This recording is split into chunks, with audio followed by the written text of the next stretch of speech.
Briar Rose, or better known as Sleeping Beauty, by the Grimm brothers. Read on Joe's Storybook. A long time ago, there were a king and queen who said every day, "Ah, if only we had a child." But they never had one.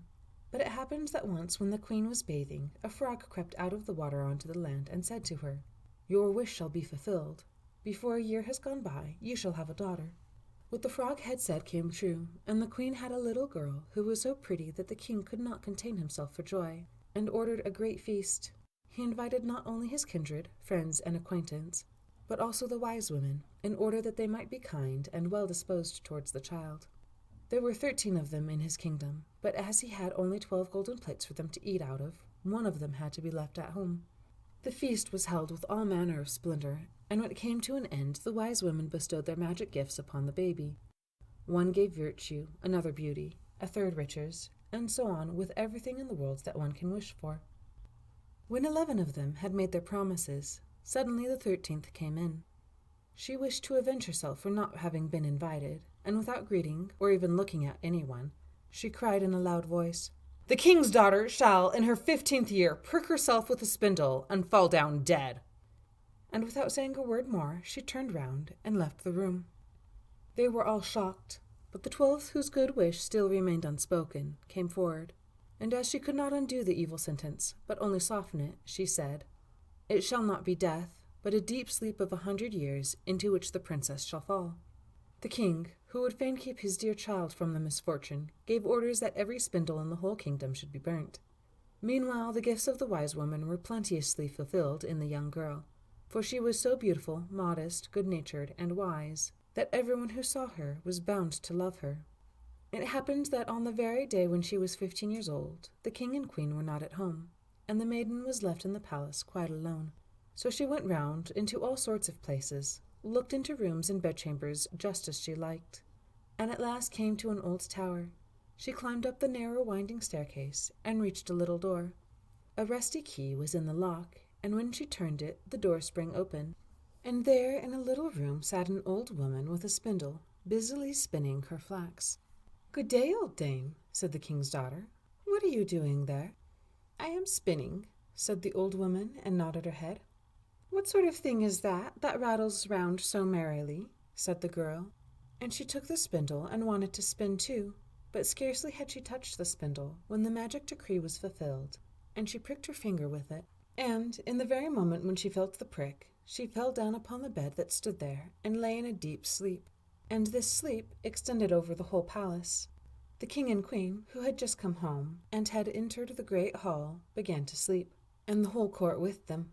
The horses, too, went to sleep in the stable, the dogs in the yard, the pigeons upon the roof, the flies on the wall.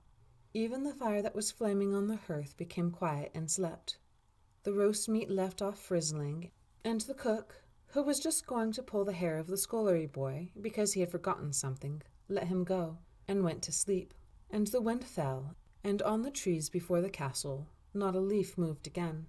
But round about the castle there began to grow a hedge of thorns, which every year became higher, and at last grew close up around the castle and all over it, so that there was nothing of it to be seen, not even the flag upon the roof. But the story of the beautiful sleeping Briar Rose, for so the princess was named, went about the country, so that from time to time kings' sons came and tried to get through the thorny hedge into the castle. But they found it impossible, for the thorns held fast together as if they had hands, and the youths that were caught in them could not get loose again, and died a miserable death. After long, long years, a king's son came again to that country, and heard an old man talking about the thorn hedge, and that a castle was said to stand behind it, in which a wonderfully beautiful princess, named Briar Rose, had been asleep for 100 years, and that the king and queen and the whole court were asleep likewise. He had heard, too, from his grandfather, that many king's sons had already come, and had tried to get through the thorny hedge, but they had remained sticking fast in it, and had died a pitiful death. Then the youth said, "I am not afraid. I will go and see the beautiful Briar Rose." The good old man might dissuade him as he would, but the prince did not listen to his words. But by this time the 100 years had just passed, and the day had come when Briar Rose was to awake again. When the king's son came near the thorn hedge, it was nothing but large and beautiful flowers, which parted from each other of their own accord. and let him pass unhurt. Then they closed again behind him like a hedge. In the castle yard he saw the horses and the spotted hounds lying asleep. On the roof sat the pigeons with their heads under their wings.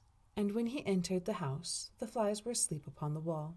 The cook in the kitchen was still holding out his hand to seize the boy, and the maid was sitting by the black hen which she was going to pluck. He went on farther, and in the great hall he saw the whole of the court lying asleep, and up by the throne lay the king and queen.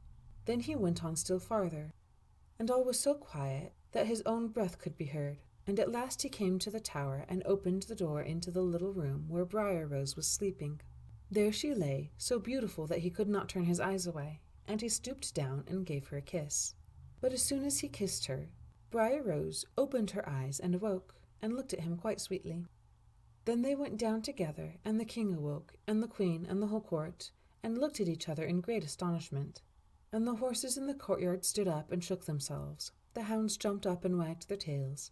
The pigeons upon the roof pulled out their heads from under their wings, looked round, and flew into the open country. The flies on the wall crept again. The fire in the kitchen burned up and flickered and cooked the meat. The joint began to turn and frizzle again, and the cook gave the boy such a box on the ear that he screamed. And the maid plucked the fowl ready for the spit. And then the marriage of the king's son with Briar Rose was celebrated with all splendor, and they lived contented to the end of their days.